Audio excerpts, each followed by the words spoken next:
Welcome to another edition of Expanding Mind. I'm your host, Erik Davis, continuing conversations about the cultures of consciousness. What powers does the mind have?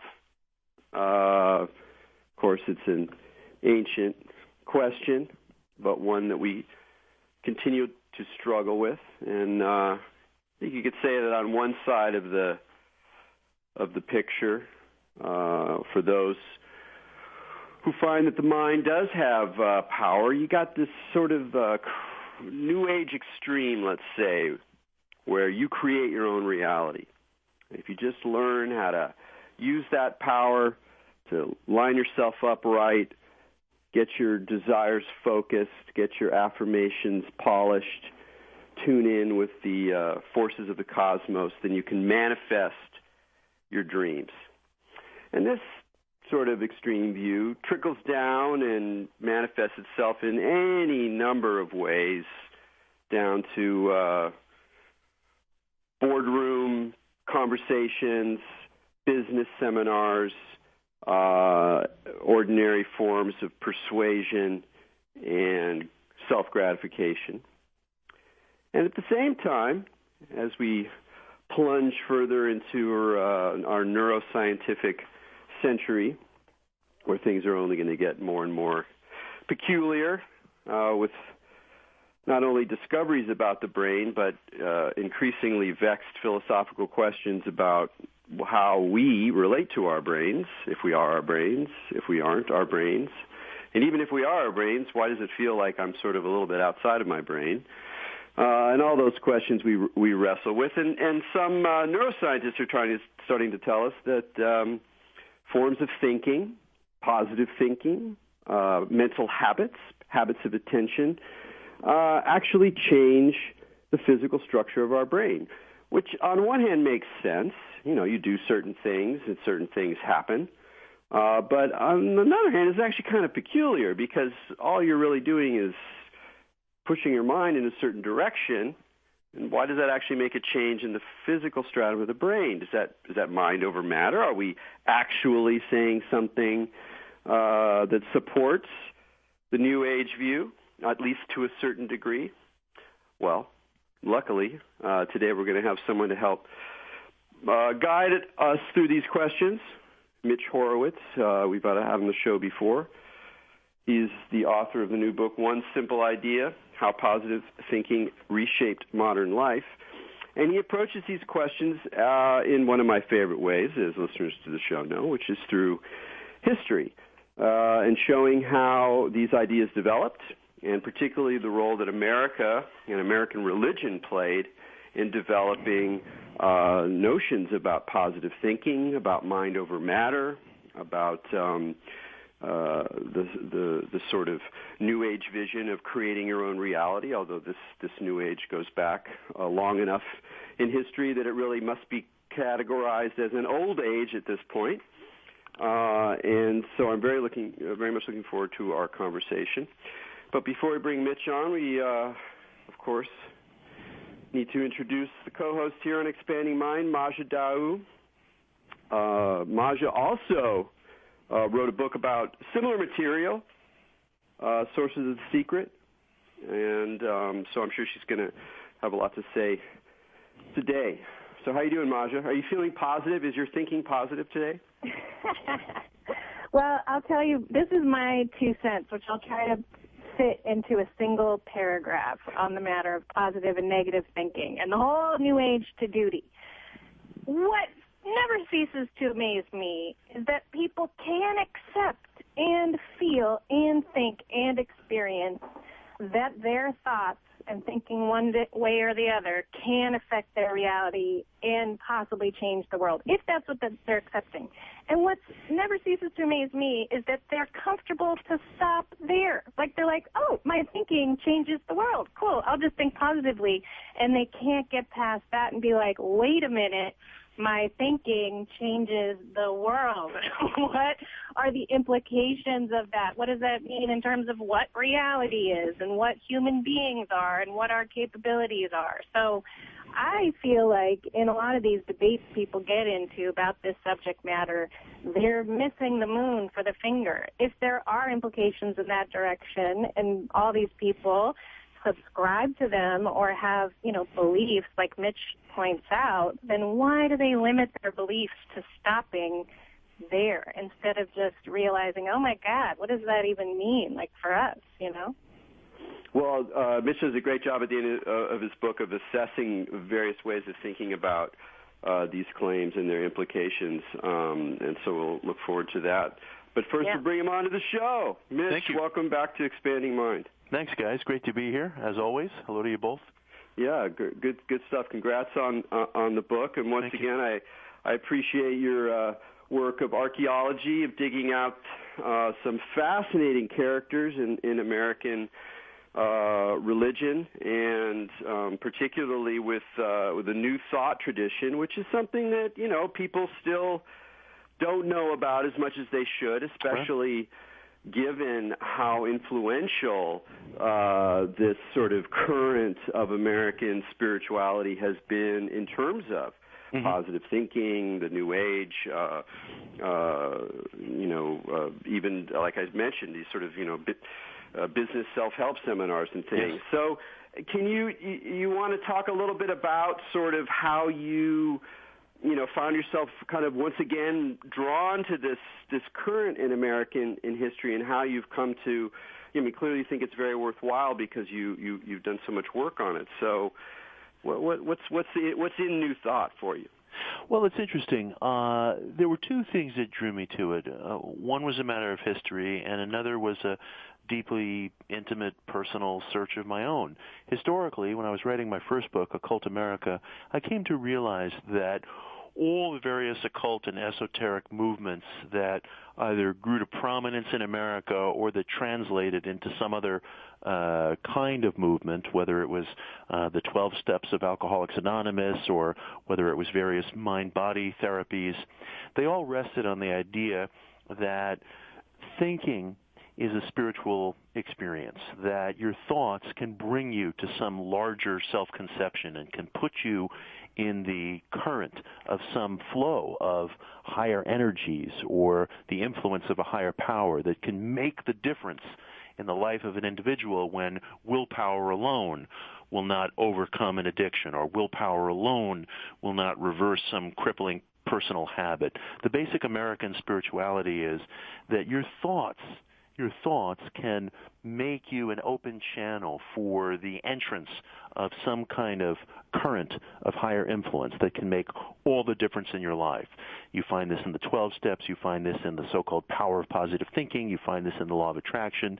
You find this in the ideas that ran through the movie The Secret. It's popularized in all kinds of different ways, and it's at the heart of our self-help and business motivational movements. It started as a very occult idea, and I really came to realize that the entire culture of occult and esoteric spirituality converged on that point. The idea that thoughts are causative is where all of the great experiments of alternative spirituality seem to converge and then grow popular under different names. So I came to feel that positive thinking was not just an influence on American culture, not just an artery among others, but was really a foundational part of who we are as modern individuals. That story, in many respects, is the backstory of America. So I wanted to dig deeper and write a full-scale history and analysis of where that idea came from and how powerful it's been. Now, the other side of the coin is this is all very, very personal for me. I was just thinking before we got on the phone this afternoon that I'm at a stage in my life where I'm 48 years old. I have been around the esoteric spiritual culture for a long time, experimented with many different paths and ideas, some of them very traditional, some of them would still be considered alternative or very far outside the mainstream, some would be considered esoteric. And I maintain this driven, deeply felt curiosity around every little pamphlet-sized book or every book that might seem to have a hokey-sounding title like The Science of Getting Rich or The Game of Life and How to Play It, or It Works, you name it. All these popularized little self-help books and pamphlets, they have this continual gravitational pull on me, and I continue to experiment with their ideas, even though many of my colleagues and contemporaries would think those ideas were unserious or were at least rendered in an unserious way in the popular literature. I love the popular literature because I feel there really is something there, and much of this literature grew out of the experience of American experimenters in the first half of the 20th century who didn't really have a big business apparatus at their back, but who had their own version of this positive thinking ideal that thoughts are causative. And they tried in their own ways and with what few resources they had to work out this idea, to experiment with this idea, and they produced an ocean of popular literature. And I believe that the notions, the concepts, the principles, the exercises that they were working with have tapped into something that we still fully don't understand. And as you alluded in your opening, the 21st century is going to start to seem more and more peculiar as time passes, as we learn more about the effects of mind-body therapies, placebo therapies, questions around quantum mechanics and the quantum measurement problem. These things are just not going to go away. The questions around them are going to deepen. And the first people who started asking those questions, sometimes in a slapdash way, sometimes in a sloppy way, were the pioneers of the positive thinking movement. And I find myself individually, repeatedly drawn back to this literature again and again and again. And, you know, the background that I come from is such that you're supposed to be reading the classics of the spiritual traditions, and I do. But I tell you, I cannot get away from these little pamphlet-sized books that make these bold claims that serious people immediately want to dismiss. I can't dismiss them because I think they have a piece of the truth. So I'm driven both by a historical passion and a personal passion for these ideas. Well, I really like the way that you. I mean, it's convenient almost that you fell in love with this stuff and that it keeps giving you, because it allows you access to a whole vein of what in some sense, and I think you'd probably agree, is the most important contribution of American religion to a larger world religion, is precisely this idea that thoughts are causative, and that and one sign of this is that it's very American. And there's two things from what you said that pop up for that. One of those things is that it's very pragmatic. That we can go back to William James and talk about James's fascination with new thought, his profound conviction that there were actual psychological effects and powers that were being tapped, and that we needed to keep very, very open minds, even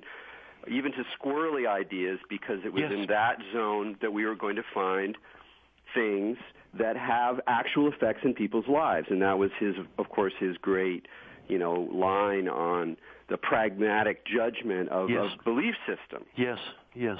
And that's profoundly American. But the other thing that people talk less about, that intellectuals talk less about, everyone recognizes pragmatism as an American kind of move, both in philosophy and people debate these ideas today. There's still many pragmatists. But the other element is the popular culture, that this is a place where we see esoteric ideas that in the European context we would associate with small groups, inner circles, fraternal orders, mysterious ancient texts, Freemasonic lodges, blah, blah, blah. And, that stuff's part of America too, but also it's part of America, and this is why you don't use the word esoteric so much as occult, is this immense popular literature that's everywhere, that's in the dime store, that's in the, that's just in these pamphlets, that's cheaply produced, that's available on the surface of American life.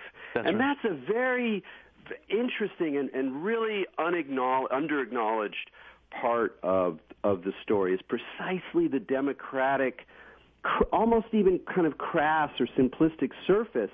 And yet there you are reading this going, oh my God, look, that's out of Swedenborg. That's right. That's Hermeticism. Yep. That's Neoplatonism. Yep. You're absolutely correct. Exactly. It's the most extraordinary thing about this popular literature. It is so easy to dismiss, and it's so easy to say, oh, gee, that's hokey, and oh, man, I do not want to be seen on the subway reading a copy of The Mystic Path to Cosmic Power. But The Mystic Path to Cosmic Power, or, choose your favorite title, is filled often with ideas that have a very deep family tree whose roots you were just alluding to: Hermeticism, Swedenborgian movement, some of the ideas that came from the occult healer Franz Anton Mesmer, Neoplatonism. Some of the most evocative religious experiments from human history found their nesting place in this popular literature. And William James, who you mentioned, he couldn't stop imbibing it. He died in 1910, and he lived long enough to see the earliest flowering of this popular literature in America. And in his diaries and letters, he just could not get away from it. He and his wife Alice would imbibe this stuff, and he felt this deep conviction until his death that these popularizers who were around in his day, they had something, and we had to take the clay of what they were experimenting with and do our own experiments, that there was something deeply portentous there. And to some extent, we have taken up James's challenge, and we have embarked on those experiments, but in other ways, after his death, our culture shut down in a certain way that never really got fixed, that never got reopened, because the intellectual inquiry into these movements all but vanished. All but vanished. Well, and let me ask you about this, Mitch, because this was something I felt is very important still to this day and so overlooked, and I think it's insane that it's overlooked, is that the divergence for me where the experiments began to happen and where that kind of proof of these ideas can be seen came through the mesmerists in the specific form of using those ideas to, it was anesthesia in surgery. Okay, what people don't realize, before they figured out ether and stuff like that, the mesmerists used those techniques, and people would have their bodies cut open with steel, and they would not die. And nobody would die using these techniques, using surgery. And that feeds into what you were saying earlier with the placebo research and things like that, is that I feel like that cutoff point where it turned into more philosophy and more of these, ideals, it was going a direction of scientific experimentation through the magnetists, through the mesmerists, and it got totally chop-blocked, and those ideas kind of halted in their tracks in the science department. Yeah, that's very true. Mesmer really was, and we're speaking of the Viennese healer Franz Anton Mesmer, who began to develop a reputation in Europe in the late 1770s. He would place people into what he called a magnetic trance, and he felt that by manipulating their so-called animal magnetism, this invisible ethereal fluid that Mesmer believed animated all of life, you could cure diseases and certainly place people into trance states and send them into these unusual mental states and such. What Mesmer actually did was he made the first modern discovery of what later came to be called the subconscious mind. The trance states that he put people in, the ability to create a kind of mental anesthesia, the magnetic trances, which later came to be called hypnotism, that he placed people into, the cures that people reported from his trance-based treatments. These opened the first modern window onto the existence of the subconscious mind, which really wouldn't even begin to get referred to until late in the 19th century, in the 1880s. From Vienna again, right? It goes in like Vienna that brought us Mesmer. Then Freud takes up the subconscious and is also in Vienna. It's so weird. And Freud began his forays into the subconscious by experimenting with hypnotism. And exactly. Freud, who's very often seen as an ardent secularist, in fact, was very open to the question of whether in hypnotic states, whether in dream states, people experienced some sort of heightened abilities of clairvoyance or ESP. Freud was an early member of the Society for Psychical Research. Yeah. So none of our historical forebearers fit into these neat little boxes. Kids go to college and they come out of Psychology 101 with their heads often filled with the idea that, Freud was the guy who described, religion as this anesthesia of the masses, and Freud was an ardent secularist and rationalist, and that's a partial truth. Freud was also very open to ideas that he inherited, at least indirectly, from figures like Mesmer. We lose a whole sense of our family tree in the West because we don't integrate these occult figures into it, and they're a fundamental part of it. The situation is even worse, as I'm sure you know, Mitch, the freshman coming out of Psychology 101, that barely hears the name of Freud. They'll mention Freud to discount it. Right. Many people in psychology I'm talking about today, the good old days. even the concept of the unconscious is heavily criticized because of its associations, and that's already a very secularized notion of the unconscious. That's a very good point. Yeah. One of the things that really clarified some of the issues here for me, I was actually just studying James again and looking at different historical accounts of how experimental psychology changed during his era and then what happened around the time of his death. And one of the I think the clearest way to see how these ideas were opened and then how they shut, at least in the mainstream or in the intellectual world, was that James had a very capacious model of the subconscious. He's basically saying things come out of this and we don't know where they come from. Right. And since we don't know where they come from, there's no reason to close the door. Yes. Right. He was he remained a skeptical person, but incredibly open-minded one. And so his idea of the subconscious even included the possibility that there could be other personalities, let's say, somehow inside there. Maybe could they be spirits? Possibly, but there's certainly seems like other personalities who have their own stories, maybe their own languages, and there's all this incredible evidence that you pointed to in the 19th century that has all this crazy stuff.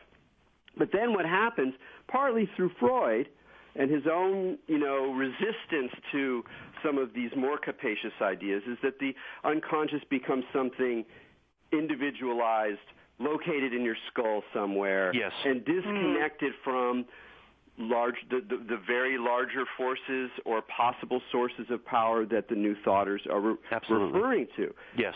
And so when James leaves the scene, the model of the subconscious, of where dreams come from, where intuitions come from, what was that sense that I was understanding someone else's, all of that stuff gets sort of shut down. And these days it's not even there as a category, so it's even worse. But that really clarified it to me, because I'm like, I just go through a simple thought experiment in my head. I've read a lot of stuff. You've read a lot of stuff. Nobody knows what's going on yet. Right. Why would we close the door? Why would you close that door? And I don't get it. That is the shame of our intellectual life, and we suffered a blow when James died that we've never really recovered from. I mean, that if James's work could have been boiled down to a single word, it would have been study. He just wanted us to look at things. You could create critical models for it. You could be skeptical. You could discontinue a line of inquiry, but don't close down the question. The problem with our intellectual culture today is we box off what questions can be asked and where they can be asked arbitrarily.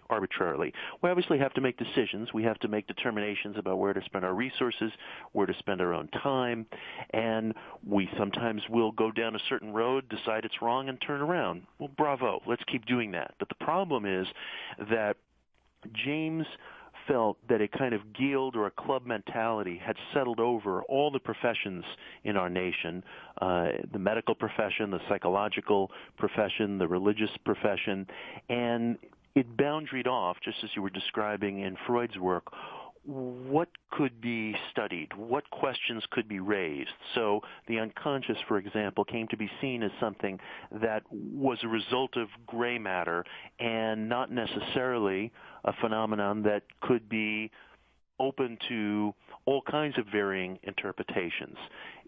Do we participate in some kind of shared thought patterns with other people? Is there some presence of clairvoyance? Is it heightened during a dream state? Is it heightened during hypnotism? Why do people from widely different backgrounds, geographies, places in time describe similar religious experiences? Are these things physically based? Are they psychologically based? Or is there some metaphysical possibility to the human experience that's recorded by people all across different times and places?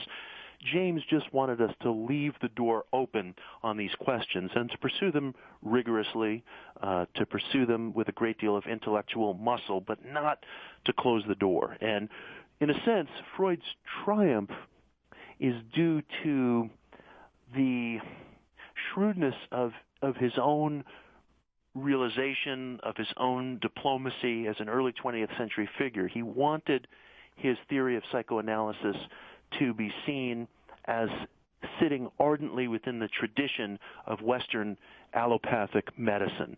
And he closed down his own youthful inquiries using hypnotism into questions of psychical research. And as you were saying, he boxed off the unconscious so that it seemed like a physical, kinetic, motor function. And his point of view won. And for several generations, psychoanalysis came to be seen as a medical science that you could put down and get paid for by your insurance carrier. I doubt that's the case anymore in the 21st century, but it certainly was for a couple of generations. And he made it seem as if the study of the mind was a study of a set of symptoms and psychomotor responses that we understood. And, of course, we haven't begun to understand where any of these things come from any more than we did when James was alive. Yeah, I have one real source of hope on this matter, which is, and it's probably because I was doing my own historical research into the 1970s.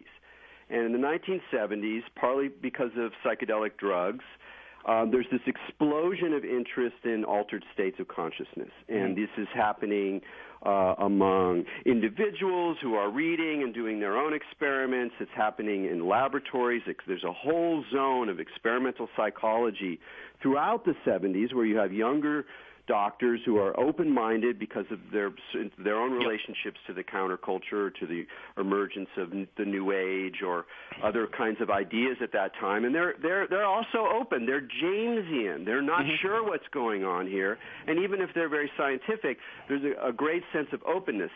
And a lot of that research, fizzled out for a variety of reasons. That's a whole other story. But what came to me is that what stirs up these possibilities, especially in our culture now, is not so much new theories, new concepts, as new techniques, new ways of probing experience, of probing the edges of consciousness. And what we're on the lip of now is this whole world of consciousness hacking, of available, electromagnetic devices, neurostimulation, the resurgence of psychedelic research. And so even if the intellectual filters and the skeptics and that whole world are still, they're just going to keep on raging as long as they can, I believe that there's a whole new culture that we're just on the edge of people who are experimenting and exploring states of consciousness in an open manner that's going to revive and allow for a new assessment of these kinds of currents that currently are so pushed to the side, at least as far as the mainstream world is concerned. It's funny because we had talked about that with Professor Wouter Hanegraaff when he was on, just like what Mitch was talking about, how Freud chose to make it acceptable and accessible within the paradigm, right? So there's that. He kind of brought that up where it's like, well, if you don't do it in that acceptable manner, then you get like the doors closed, right? So he kind of saw and accepted, well, we're in this place where they're going to close the door to that, so how do I get around that closed door? But it's literally true where it was seen as a threat, like to open those doors, to be that kind of Jamesian thinker. It was a threat to everybody else, because if we made those choices to explore those things, somehow the fabric of reality would be threatened by these dangerous ideas that just aren't true. But then, Erik, like you're saying, what's so funny is that even though the established paradigms and structures like of science or whatever are still there, the people instead are choosing to adapt those modalities. So it's made this like discrepancy. Erik, like you said, now there's all these like reality hackers, but then there's still the scientists that are not quite catching up with the reality hackers. So it's really interesting to see how those two are going to converge back again, kind of like how it was with the Mesmer stuff. Mm-hmm. That's interesting. And I think to help that along, and I use the term New Age in a positive sense. I mean, we're used to hearing that as an epithet, but to me, New Age is therapeutic spirituality, and I apply it to myself. I use it in a positive sense. Those of us who are on the New Age culture have to encourage a healthy intellectual climate in this culture, and that's something that we haven't seen for decades. The intellectual climate on the New Age culture is really poor. People are not interested in their family tree, their history, where they come from. I've told people, and I've made this point at several spiritual centers, you can become a lay student of quantum physics. If you can sit on a jury where you're deciding somebody's ultimate fate, you can become a lay student of quantum physics. You can learn about some of the placebo studies that are coming out of Harvard. You can learn about neuroplasticity. When we talk about these things, we should talk about them and have some understanding at our back. I think the New Age culture, too, needs to participate more in the intellectual life of the country. Our organs and venues are pretty poor, for the most part, and that's something that we can change. Well, I think that's a good place to take a break. We'll look forward to talking more with Mitch in a moment. You're listening to Expanding Mind with Erik Davis and Maja Dawu. And again, we're talking with Mitch Horowitz about the legacy of positive thinking in America, and we'll be right back.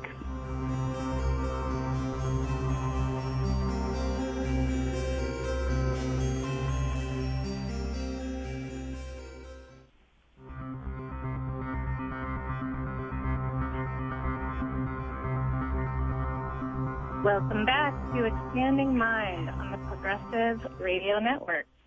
This is Maja Dawu. We are talking with Erik Davis and Mitch Horowitz today about one simple idea and how positive thinking has been very formulative in America, whether you like it or not.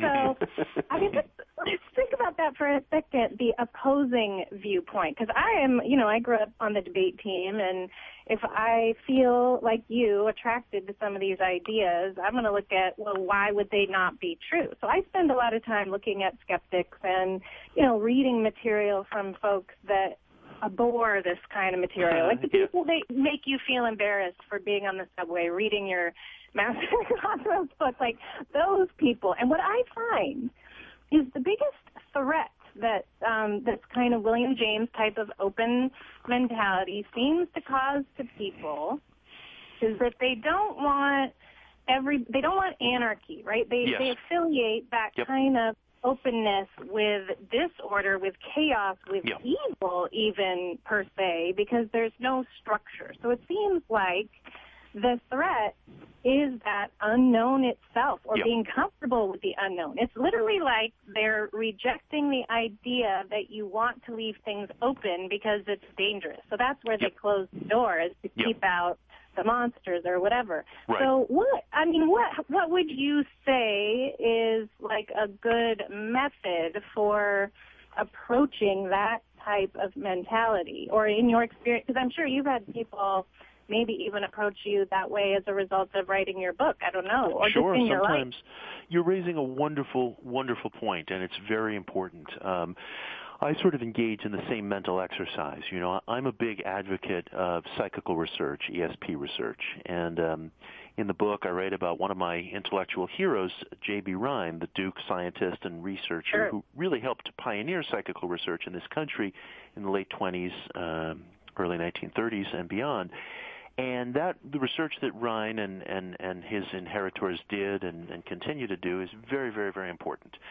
It has attracted in just unbelievable wave of hostility and a criticism that's not designed to win the debate so much as it is to shut down the debate.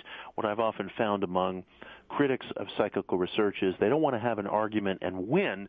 They don't want there to be an argument. I mean, they simply don't want there to be any funding for any kind of psychical research or any discussion of it, and they will even go after the placebo studies that are being done at Harvard Medical School right now, and they regard that as stuff that gets into the woo-woo frontier of disreputable pseudoscience. And it's very, very hard to have any kind of a constructive dialogue with them.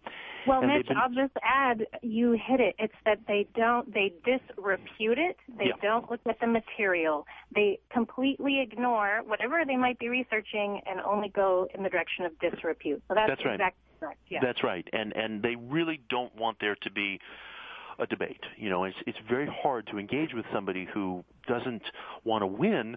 They actually just don't want there to be a legitimate opposition of voices, and that is a very tight spot. And I often say to people, in my view, those guys have won. You know, those sort of ultimate critics have won, in the sense that any journalist who's writing a story about psychical research anywhere at any newspaper in this country, they will do a Google search on J.B. Rhine, and what they will find and what they will ultimately quote are the views of these critics. That's what they'll find their way to. They're media savvy, they're effective, they're good at sound bites. Well, just to highlight one point, particular for our listeners who are interested in this kind of material, is one place that's exceptionally true is Wikipedia. Yes. But there is a very... Totally.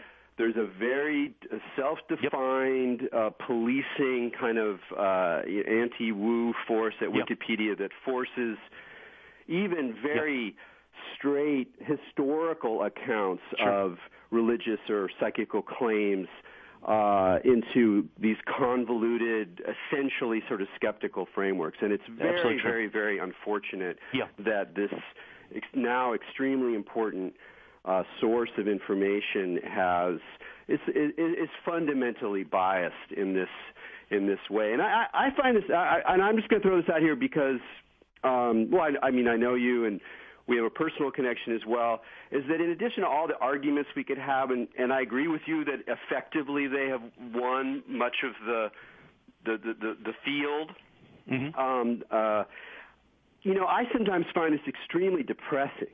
Yeah. And it makes me angry, and then I get involved in this sort of anger mode and in arguing against something that I think is, to speak pragmatically, probably a losing bet in a lot of zones. Not every place, and there's always things to find, and maybe that's part of the answer is to pay attention to those particular conversations that seem open. But I'm just curious how you navigate this, because you're a New York publisher, you are in the big world. You're not, just building your own little world of psychical interest. You're engaged in this mainstream. You're writing for the New York Times, et cetera, et cetera.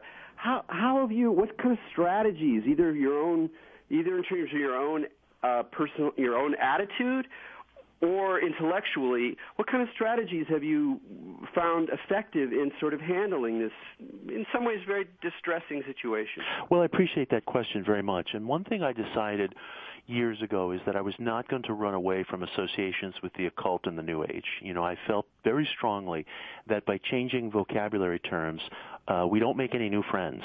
And all we wind up doing is kind of participating in the debasement that people attach to those terms. So a lot of people who know me, will recognize that I very freely describe myself as being part of the New Age culture. I describe the books that I publish and the subjects that I write on as being either New Age or occult or mystical. I very freely use terms like ESP. I'm happy to use terms like psychical research or psi research or precognition or whatever, but I always find those kind of whitewashings because, disrepute has gotten attached to terms like ESP. I think we need to stand up and be very, very blunt about the terms and who we are and where we come from. When I speak of traditions like Wicca or neo-paganism, I will add very quickly that I regard these as entirely legitimate religious traditions, entirely legitimate systems of faith, communities of faith. I think we mustn't run away from those labels that people want to pin on us because they're going to do it anyway. I suppose we could learn a little something from our friends over in hip-hop who realized something about what you could do with epithets when, people were going to sling them at you anyway. You may as well just, use them. And I remember years ago when people used to ask me if I was publishing New Age books, at first I would chafe at that, and I would feel like I had to come up with some sort of synonym or euphemism or something, and then I just realized, that's not going to change any minds. What you do is you stand up, you claim the label, you accept the label, and then you do your absolute best. And, you take your hits. I mean, I've taken my hits. Sometimes I will receive a very, very good reception in a surprisingly mainstream place. Otherwise, I'll get a bad, sometimes I'll get a bad reception in a mainstream place because the person doesn't so much want to engage with my subject or with what I'm saying about the subject. They just want to review their general objection to the idea, for example, of ESP research being in the culture in general. And, you're not necessarily going to avoid all those problems. But I think one thing that does help with the frustration and the anger that sometimes can very understandably come with being put into a box by these people is to accept the label on the box, because I think that I will always stand up in front of any audience anywhere and say, to me, New Age is a noble term. To me, New Age means therapeutic spirituality. It has very deep roots in this country. It's made a good difference in a lot of people's lives. I'm glad there are 12-step groups that dot this country. I like Stuart Smalley. I want to be associated with Stuart Smalley. And, if anybody wants to make fun of that, I will be happy to show them my membership card. So that's one of the ways I deal with it. Well, I really like that attitude, too, because it reminds me earlier also of your exuberance for the very democratic, seemingly crass and cheap literature of positive thinking, particularly in the early 20th century, because the vibe that I keep getting from it, and I know you're a fan. The photograph in your new book, it shows you proudly wearing a Doors T-shirt. I'm wearing that right now, actually, just by coincidence. Yeah, it's a rock and roll attitude. It's like, look, I'm sorry. I think that like four teenagers in a garage in New Brunswick in 1965 can make far, far more powerful music than anything you're going to hear in the Symphony Hall this season. That kind of attitude has its sort of spiritual expression as well, which isn't about being anti-intellectual. Right, There's plenty of ways of talking about this stuff intellectually, but it's more about a kind of resonance with people, with the way that ordinary people try to make their way through the world. And as you know, I've been in my mid-career here in a PhD program, and I knew this going in, and yet it is still the case that I was and remain shocked at the number of not scientists, not neuroscientists, not cognitive scientists, not people who have devoted their lives to these, in some ways reductionist disciplines, which I have enormous respect for, but rather these sort of social sciences, scientists, historians, cultural theorists, humanities people. 90% of them are even worse than the scientists in terms of the speed with which they reach for a snarky tone, a reductionist argument. I mean, I know I'm kind of getting cranky here, but you're in it. You're my mind a lot, and it's just very, very, very innovating. So rather than continuing the cranky line, I wanted to turn it back to you and just ask, especially in your last chapter, where you look at sciences that these people should be paying attention to. Discussions of neuroplasticity, the ongoing enigma of the placebo effect. And let's talk a little bit about that and how you see these researchers sort of tentatively and carefully supporting some aspects of the whole mind cure zone. Well, neuroplasticity is an interesting case. That's a therapy that involves consciously redirecting your thoughts. And researchers have found that when dealing with maladies like obsessive-compulsive disorder, for example, the consistent redirection of thoughts will actually alter the physical neural pathways in your brain, so that we are seeing literally, repeatedly, verifiably through brain scans that if a person suffers from OCD, he or she has certain identifiable neural pathways through which electrical impulses travel. If that individual can follow a sustained program of redirecting his or her thoughts, those physical neural pathways will change. So we're literally seeing an instance where our thoughts are resulting in a measurable, identifiable physical change. And that's extraordinary. And nobody is questioning this data. And I'll tell you, the very same insights, sometimes using remarkably similar language, were articulated by people in the positive thinking movement in the early 20th century. They didn't have, obviously, the benefit of brain scans or a bio-neuro language, but they would talk about changing your thoughts, altering your thought grooves, redirecting your thoughts. This same vocabulary is used by some of the researchers today who are documenting neuroplasticity. So that's just one area where we are, as a culture, as a community, as people who are sometimes seeking therapy or a cure for a malady, whether it's addiction or OCD, we're accepting a thesis that was promulgated by the positive thinking people over a century ago. And it's extraordinary because if it holds true with regard... Sorry, go ahead.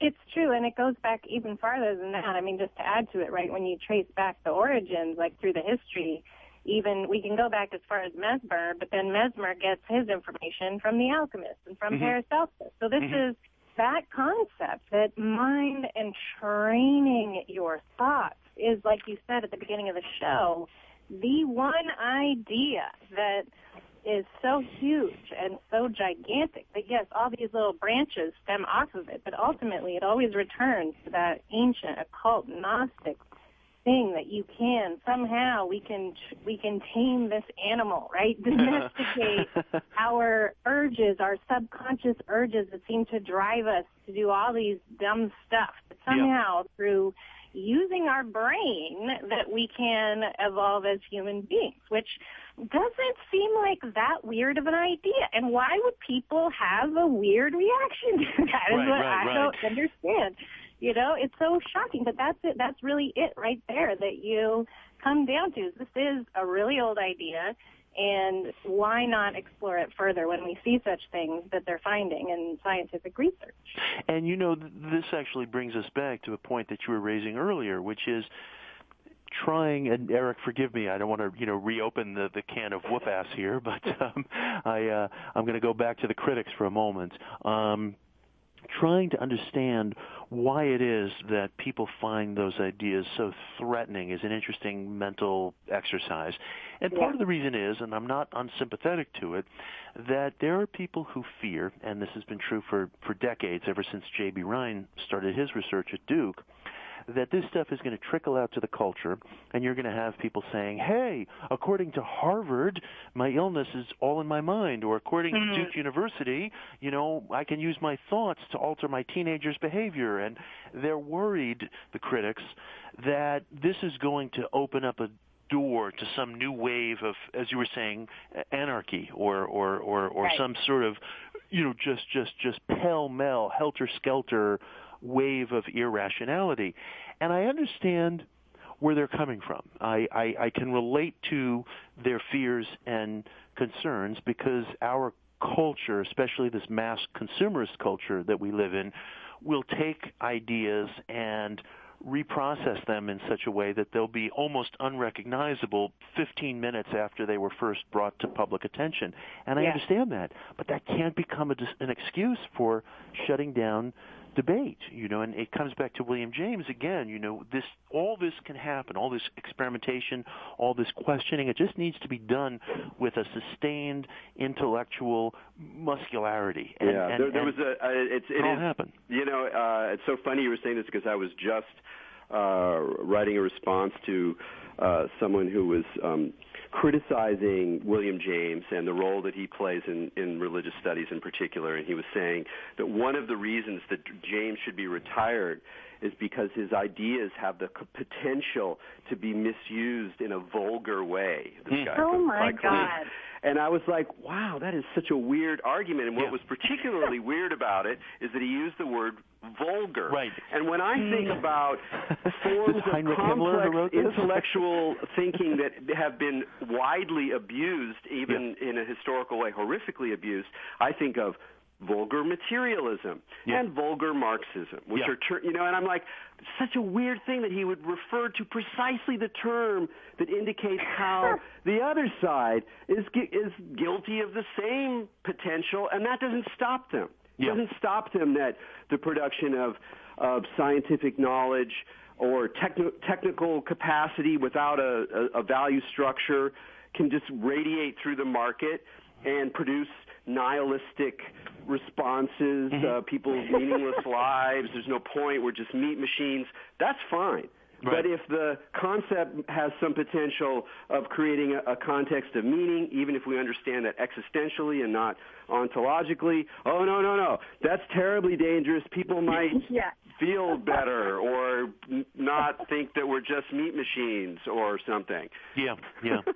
Well, again, we're going through a period right now in American life, and this has been true probably for the past 30 years or so, where academia is held in very poor repute. The term professor is like an epithet as used on the Fox News network. As soon as someone utters professor, it's like, oh, here come the woolly-headed, pointy-headed guys again who are going to misdirect our energies and our liberties. Academia is held in poor repute, and it's partly because of things like what your friend did. People are made to feel that these writings, whether they come out of William James or whether they come out of the Transcendentalists, are somehow not fit for public consumption, that they're not fit for the non-professional to read and to imbibe. Several years ago here, I published a small collection of Emerson's essays with an introduction by Jacob Needleman. And there was some academic newsletter somewhere that trashed it, and I got into an exchange with the editor of the newsletter, and the reviewer was complaining, and he actually literally made this point, which I paraphrase faithfully, that the problem with the anthology was that it had very little historical background, and it was impossible to read and understand Emerson without historical background, which runs contrary to exactly how Emerson saw himself. He would no sooner give a speech than he would issue that speech as a pamphlet. He produced his writings to be read. He felt they were for every curious man or woman, in the same way that Mozart would very forthrightly state that his operas were intended to entertain. And to create that kind of barrier to the individual entering a work, whether it's a piece of music or a piece of writing or whether it's William James, seems, it's so antithetical to the intention of the artist, him or herself. This whole idea that you need to plow through a 90-page introduction in a Penguin Classics edition before you can read Frankenstein is just antithetical to our best educational traditions. That's one of the reasons why academia is held in poor repute in the popular culture today. Yes, there's an anti-intellectual streak in American culture. That's been true for a long time. But in the same way that New Agers have to take some of the responsibility for why some of our ideas get run down, academia has to take some responsibility for why it's held in poor repute in the popular culture today, and that's thanks to the kinds of activities that you were just describing on the part of your friend. Wow. Well, we only have a couple of minutes left here, and I did want to mention one of the ideas I walked away from your book that was the most helpful for me is as a gentle corrective you offer to the positive thinking side, to the mind cure side, that the problem with that we see with so much some New Age thinking is just how excessive it is. Mm-hmm. It's that there's one answer, and the answer is that mind creates reality, and it's so simplistic. But on the other hand, a much more multidimensional view of reality where there's all sorts of forces, historical forces, cosmic forces, physical forces, biological forces, psychological forces, and there is still the force of the mind. Yes, that's my view. Yeah, we live under many laws and forces, and one of them involves the mind, and it puts us in front of a forest, a very deep forest of questions about its uses, its possibilities, its influences, its causative properties, which we can see, for example, in neuroplasticity. What is it? We don't know. We have to fall to our knees in front of that question. We have to keep studying. We have to keep experimenting. But we shouldn't make that leap, as you were just alluding, to the idea that we live under one mental super law. There are all kinds of laws and forces that we live under, of which the mind is one extraordinary one among others, and we should probe the dimensions of that extraordinary force. That's words to live by. Mitch, thanks so much for this. Do you have a site online where people can go and find out more about what you're doing? Or it's just my name, MitchHorowitz.com. If you throw my name into Google, you will not be able to get rid of me. You will have no trouble finding me. Good stuff. Good stuff. Well, thank you so much for joining us on Expanding Minds. Thank you, guys. I really enjoyed it. Great. Well, from me and Majid, all you out there, keep your minds open.